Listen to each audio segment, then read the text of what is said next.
وطالما ربنا قال يا أيها الذين آمنوا، تعرفوا على طول إن الآية نزلت فين؟ في المدينة. طب ولو ربنا قال يا أيها الناس، يبقى الآية نزلت فين؟ في مكة. يبقى احنا كده قدرنا نفرق بين الندائين. طالما ربنا ينادي على المؤمنين، ينادي على المؤمنين في المدينة. طب وربنا بينادي على كل الناس، المؤمن والكافر والصالح والطالح، جميع الناس بجميع أصنافها، يبقى ينادي عليهم فين؟ في مكة. يا أيها الذين آمنوا كتب عليكم الصيام، ولم يقل فرض عليكم الصيام. كتب أي أمر فيه مشقة وتعب، الله تبارك وتعالى يقول أنه كتب علينا، أي كتب في اللوح المحفوظ قبل بدء الأمر به. كتب عليكم الصيام كما كتب على الذين من قبلكم لعلكم تتقون. طيب إيه العلاقة يا إخواننا؟ ما توزعش دلوقتي يا محمد، التوزيع بعد الصلاة. ما توزعش عشان ما تبوظ الحكاية. توزعش. طيب ايه العلاقة يا اخواننا بين الصيام والتقوى؟ ده ربنا بيقول انتوا هتصوموا عشان تتقوني. ايه العلاقة؟ قال لك ما هو مادة الشهوة في الجسم اللي هو الطعام والشراب. مادة الشهوة ايه؟ الطعام والشراب. طول ما الانسان بياكل كويس ويشرب كويس، يبقى الشهوة بتاعته تبقى ايه؟ مشتعلة. طب الانسان لو ما بياكلش يعني قوي، يعني ما بياكل نص نص او بياكل تلت باط، تلاقي الشهوة بتاعته ايه؟ قليلة. فربنا سبحانه وتعالى امرنا بالامساك عن الطعام والشراب عشان نضعف ايه؟ نضعف الشهوة في اجسادنا. وده اللي احنا بنقوله يا اخوانا، ان الاسلام جاء ليلبي مطالب الروح ومطالب الجسد. الاسلام جاء ايه؟ ليلبي. احنا قلنا الانسان ده مكون من ايه؟ احنا جسد، الجسد اهو اللي ظاهر للناس، وروح. الروح دي مش ظاهره لحد. ويسالونك عن الروح قل الروح من امر ربي. بس احنا نعرف ان الروح لو فرجت الجسد الانسان يحصل له ايه؟ يموت على طول، انتهينا. الله يتوفى الانفس حين موتها والتي لم تمت في منامها فيمسك التي قضى عليها الموت ويرسل الاخرى الى اجل مسمى. طيب بيقول لك ان انت لو بصيت في الناس تلاقي الناس دول صنفين. الصنف الاول تلاقيه لبى مطالب الجسد ولم يلبي مطالب الروح. يعني ايه؟ جري ورا المال وجري ورا الماده والشهوه، ولم يعرف ربا ولم يعرف دينا ولم يعرف قلبا ولم يعرف روحا ولم يعرف خيرا ولم يعرف فضلا ولم يعرف برا. طيب دول ايه نظامهم يا رب؟ ربنا بيقول عليهم ايه؟ ذرهم يأكلوا ويتمتعوا ويلهيهم الأمل فسوف يعلمون. فسوف يعلمون في الآخرة. طب إيه جزاؤهم يا رب؟ ربنا سبحانه وتعالى يقول أنا هديهم الدنيا. هم مش عايزين الدنيا، أنا هديهم الدنيا. طب ويوم القيامة ربنا يقول لهم إيه بقى؟ يقول لهم ذلك بما كنتم تفرحون في الأرض بغير الحق وبما كنتم تمرحون ادخلوا أبواب جهنم خالدين فيها فبئس مثوى المتكبرين. ده الصنف الأول اللي عمل إيه؟ اللي هو لبى مطالب الجسد وأهمل مطالب الروح. طب والصنف الثاني؟ النوع الثاني من الناس دول بقى ذهبوا يلبون مطالب الروح وأهملوا مطالب الجسد. وقالوا إيه؟ قالوا إحنا نحرم الجسد من الأكل عشان نتقرب إلى الله. هم دول اللي هم ابتدعوا الرهبانية. ربنا يقول عليهم إيه؟ ورهبانية ابتدعوها ما كتبناها عليهم فما رعوها حق رعايتها. طيب ودول احنا نرد عليهم ازاي يا رب؟ ربنا رد عليهم في القرآن قال لهم ايه؟ قال لهم انتوا بتحرموا الجسد ليه؟ هو انا قلت لكم احرموا الجسد؟ هو انا قلت لكم ما تاكلوش؟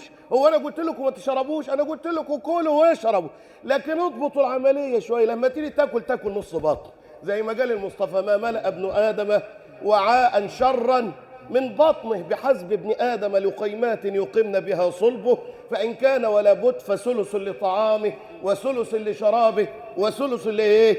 لنفسه. ولذلك ربنا يرد عليهم يقول لهم إيه؟ قل من حرم زينة الله التي أخرج لعباده والطيبات من الرزق قل هي للذين آمنوا في الحياة الدنيا خالصة يوم القيامة. يا بني آدم خذوا زينتكم عند كل مسجد وكلوا وشربوا ولا تسرفوا. وهي دي بقت هي دي التركايه اللي احنا عايزينها، كل واشرب بس ايه؟ ما تبذرش. زي ما ربنا قال في سوره الاسراء ولا تجعل يدك مغلوله الى عنقك ولا تبسطها كل البسط فتقعد ملومة محصورة. ولذلك المصطفى يقول في الحديث يا اخوانا: كلوا واشربوا والبسوا، يبقى ناكل ونشرب ونلبس. بس المصطفى يدينا تركايه بس نعملها، ايه هي؟ يقول لك: من غير اسراف ولا مخيله. يعني ما تبذرش، دي رقم واحد. طب والتانية؟ اوعى تلبس لبس غالي قوي علشان تبقى يعني كبرياء منك ولا خيلاء، لان المصطفى صلى الله عليه وسلم قال: من لبس ثوبا يجر به، لان كان علامة الكبر زمان وعلامة الفخر ان الواحد زمان يلبس ثوب يجر وراه. من لبس ثوبا يجر به جاء يوم القيامة وهو يجر في جهنم. كلوا والبسوا واشربوا من غير إسراف ولا مخيل. جاه الإسلام بقت أمة الإسلام أمة الوسط زي ما قال ربنا عليها، اللي هم جمعوا بين مطالب الروح ومطالب الجسد.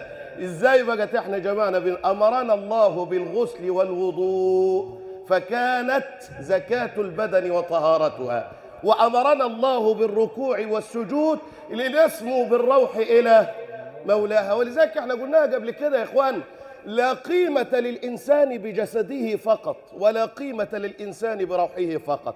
روح لوحدها من غير جسم ما تنفعش.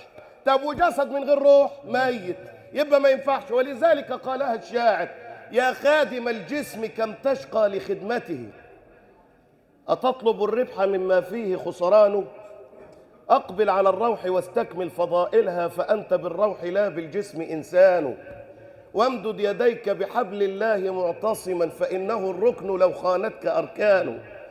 ولذلك أنا بقول إيه؟ بقول إن أطول قسم في القرآن جعل الروح والنفس البشرية. أطول قسم يا إخوانا، ربنا أقسم 11 قسما على النفس البشرية. ولو عايزين تعدوا ورايا عدوا أحسن تقولوا ده الشيخ حمادة بيقول أي كلام. ربنا بيقول إيه؟ والشمس وضحاها والقمر إذا تلاها والنهار إذا جلاها والليل إذا يغشاها والسماء وما بناها. دول قسمين أحسن تفكروه إنه قسم واحد لأن معناتها إيه؟ والسماء والذي بناها. يبقى قسمين ولا مش قسمين؟ والسماء وما بناها، أي والسماء والذي بناها، والأرض وما طحاها، أي والأرض والذي فرشها، ونفس وما سواها، أي ونفس والذي سواها، فألهمها فجورها وتقواها، قد أفلح من زكاها وقد خاب من دساها. ده أطول قسم في القرآن ربنا أقسم به على إيه؟ ولذلك احنا قلنا قبل كده يا جماعة إن ربنا ما أمرش الملائكة بالسجود لآدم غير لما نفخ فيه من روحه. ما حدش منكم خد باله من الحكاية دي.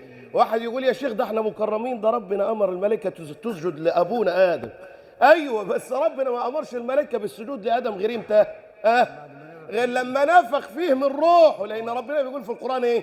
فإذا سويته ونفخت فيه من روحي فقعوا له ساجدين. يبقى إذا ربنا بيقول أنا كتبت الصيام عليكم عشان تبقوا إيه؟ من المتقين. ولذلك إحنا بنقول يا إخواننا اوعى تملى بطنك في الفطار عشان تعرف تعبد ربنا. ولذلك حتى الحكماء يقول لك ايه؟ اذا امتلأت البطن انطفأت الحكمه. لو البطن اتملت ما تعرفش تركع ولا تسجد ولا تعرف حتى نفسك انت ما تقول ولا انت رايح فيها ولا جاي منها. ده انت جاي من البيت رايح الجامع حراج بس من اللي قاعدين في البيت، لا اكتر ولا اقل. لكن اوعى في الفطار تملى بطنك، خليها تلت بطن بس، وبعد ما تصلي القيام عايز تروح تاكل لقمه كل، لكن ما تملهاش عشان تعرف تعبد ربنا. يا اخوان هو ربنا كتب الصيام عشان نعبده ولا عشان ايه؟ عشان عبادته لعلكم تتقون. فلذلك يا جماعه ربنا ربط بين الصيام والتقوى، فخلوا بالكم الحكايه دي. رمضان يا جماعه مش داخل علينا علشان رب سبحانه وتعالى يكلفنا فوق طاقتنا. نحن في الشهر العادي اقل اسره 5 تنفار تصرف لها بتاع 15 إلى 20 ألف جنيه مدارس دلوقتي والدروس ومش عارف إيه. رمضان داخل عشان أنت تصرف، لو ما تصرف في الأكل في الأيام العادية 10,000 جنيه على بيتك، في رمضان اصرف 5. لو تعرف تصرف 3 اصرف. رمضان مش داخل علينا عشان نزود الأعباء، رمضان داخل علينا عشان نعبد ربنا يا جماعة. ناس فاهمة غلط. رمضان مش داخل علينا عشان تعبي بيتك ورز ومكرونة وتجيب كل يوم لحم والطبيخ كل يوم. لا يا جماعة، ده ربنا بيقول لعلكم تتقون، عشان تبقى انت من المتقين. رمضان مش داخل علينا يا جماعة علشان خاطر واحد يروح يتسلف من واحد فلوس عشان ياكل هو وبيته ويشرب. لا يا جماعة، ده مش هدف رمضان، ولا رمضان وجد عشان العملية دي ولا الشغلانة دي. رمضان اتوجد علشان ايه؟ عشان يشيع اثره في كل الازمنة. لو كنت بتصرف في الايام العادية 5، اصرف 2 بس في رمضان، 2000 بس يكفوك في رمضان. لان المفروض عليك في رمضان ان انت تعيش فيه بتلت باطن. امال تعبد ربنا ازاي؟ تعبده ازاي؟ تبقى نشيط في عبادتك ازاي وانت مالي بطنك؟ يا جماعه ده ما ينفعش، ده ضد ده، ولا ده ينفع مع ده. يا ايها الذين امنوا كتب عليكم الصيام كما كتب على الذين من قبلكم لعلكم تتقون اياما معدودات. الايام المعدودات ابن عباس بيقول لك ان الصيام ده طرأ عليه 3 تغييرات.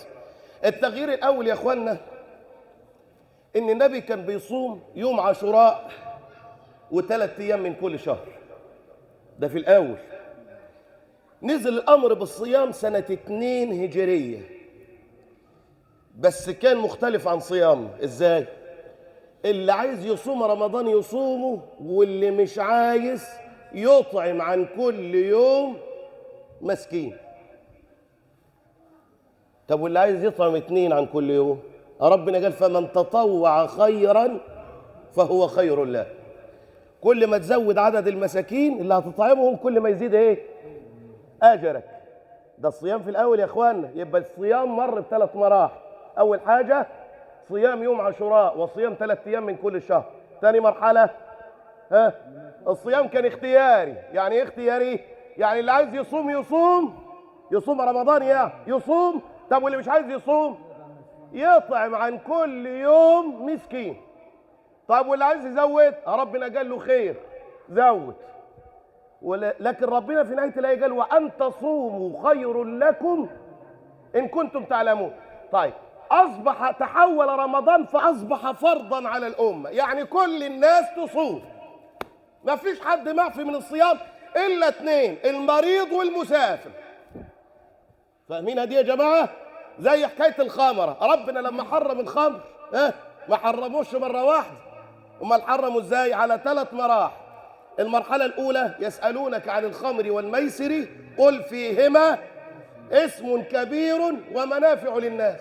طب والمرحلة الثانية واحد راح يصلي بالناس، إمامه كان شارب خمرة من الصحابة، وبعدين بعد ما قرأ الفاتحة قال إيه؟ قل يا أيها الكافرون أعبد ما تعبدون. يا دي المصيبة السوداء، يا دي المصيبة اللي ودتنا في داهية. قل يا أيها الكافرون بدل ما يقول لا أعبد ما تعبدون، ما هو تايه من الخمرة، قال إيه؟ قال أعبد ما تعبدون.